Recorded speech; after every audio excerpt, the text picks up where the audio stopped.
to today's Lunch and Learn with me, Julie Cameron, a business growth specialist with Action Coach Solihull. So how are we all on this glorious Monday? Basically, let me know where you are, where you're listening to me from.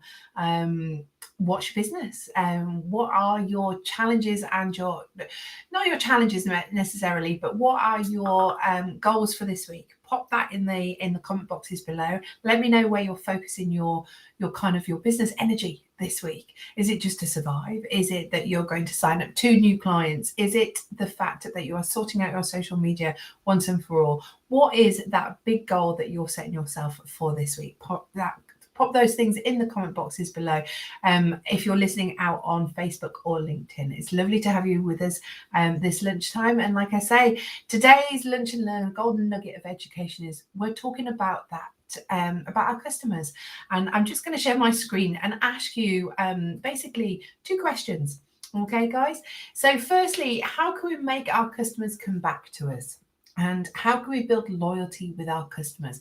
Because as it says on the screen, that repeat business is where you make your profit in your business. Because what you have to think of is that if we have a first-time customer, a first-time client, we have actually purchased that client. We've done some marketing. We've spent our time nurturing them, getting them on board. So actually, if that client comes back again and again and again, we've actually already made the acquisition cost in the first instance. So therefore, when they come back a second time, the acquisition cost isn't there. So therefore, repeat business is pure profit potentially. So that's where you make your profit in your business. So how can we make those customers come back to us, and how can we build loyalty with our customers in the first place? Pop your ideas in the chat boxes. Let me have a look at them.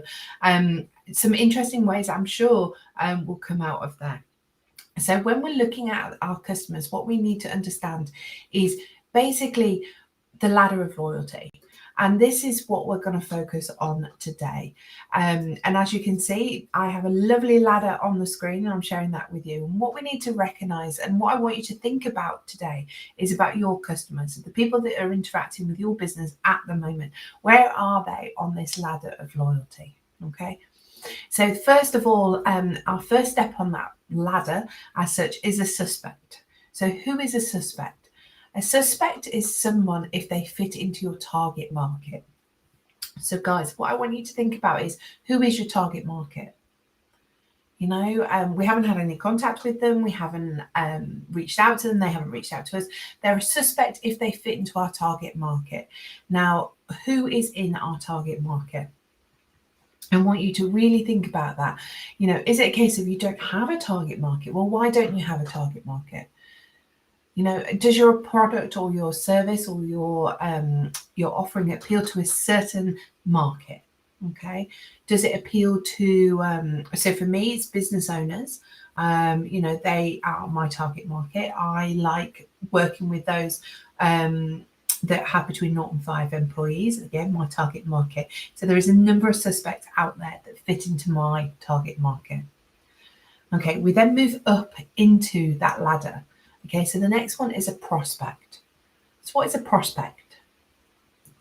A prospect is somebody who takes action, and you can collect their details. And by this, I mean that they filled out a contact me form on your website. They have filled out a inquiry form. They've filled out some form of, they've taken action to contact you in some way, shape or form, or they've partaken in a survey, they've done something, and you can collect their details. Okay, that is what a prospect is. So in other words, they have taken action and you collect their details. So therefore, they've moved up from a suspect to a prospect. The next one is a shopper. Now, lots of us out there think about shoppers and shopping and, as somebody who goes to a supermarket potentially, or we go shopping on a weekend and stuff like that. And that's because they buy something. Okay? A shopper is somebody that buys something. Okay, and you can confirm their details. So in other words, you can confirm their name, you can confirm their email address, you can confirm their telephone number. It's something like that. So they buy something from you and they confirm their details. But what you have to remember is that a shopper has no loyalty. They don't have any loyalty with you whatsoever.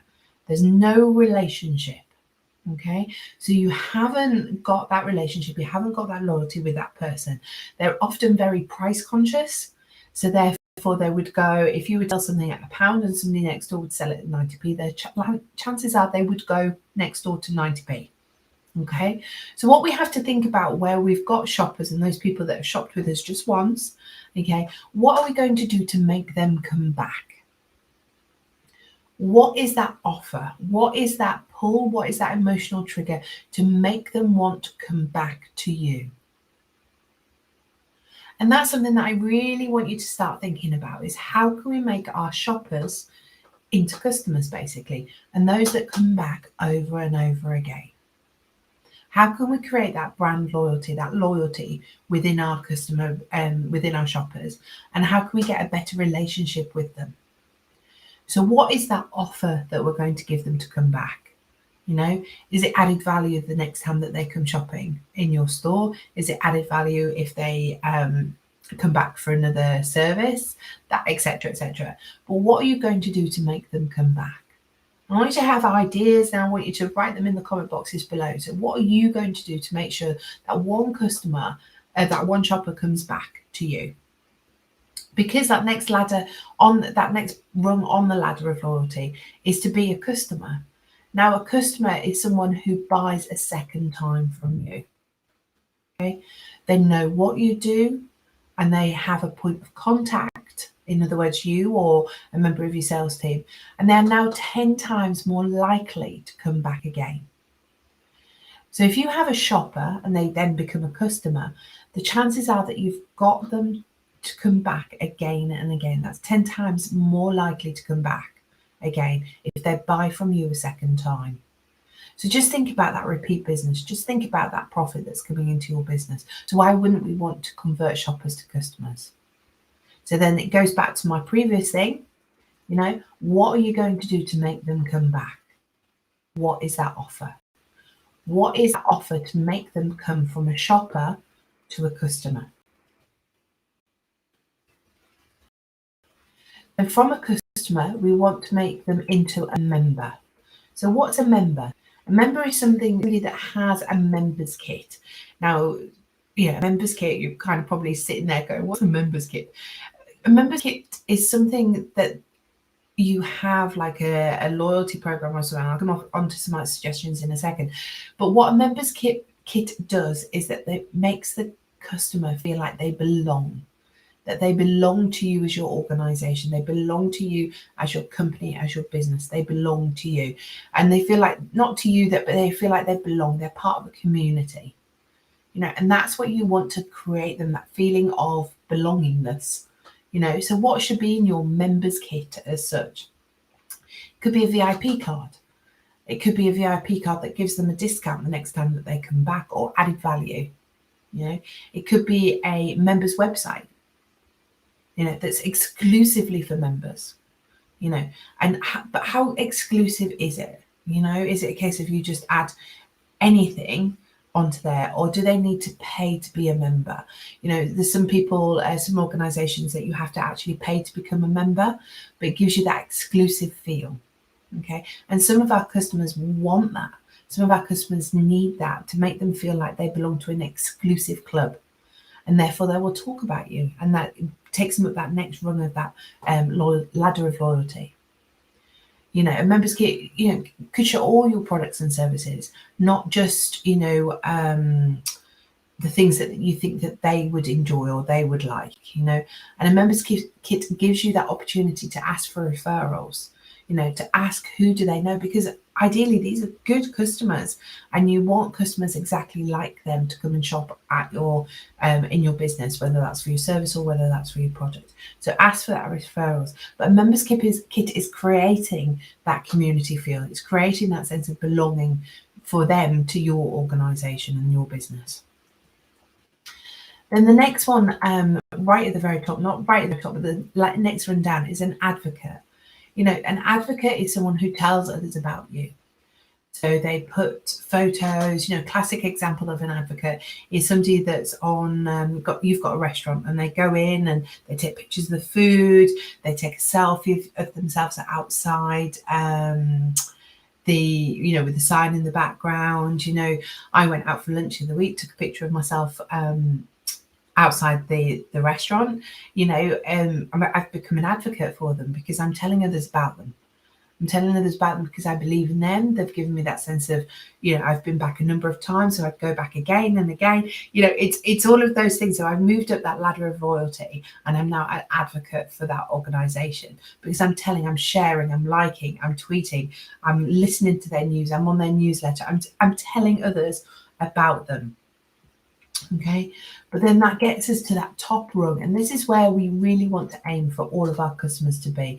We want them to be raving fans. Now, I personally love raving fans. My background, as many of you know, is hospitality, and raving fans basically do that job for you so that you don't have to. They sell for you.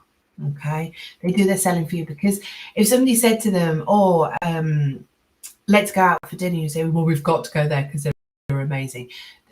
But equally, even if they're not prompted, they will start talking about you. So it could be that they're in a general conversation and they say, oh, I've got my tires changed, I went to blah shop, it was amazing, they were brilliant, the price was great, I got a cup of tea while I was waiting, they said that it'd take half an hour, and it did take half an hour.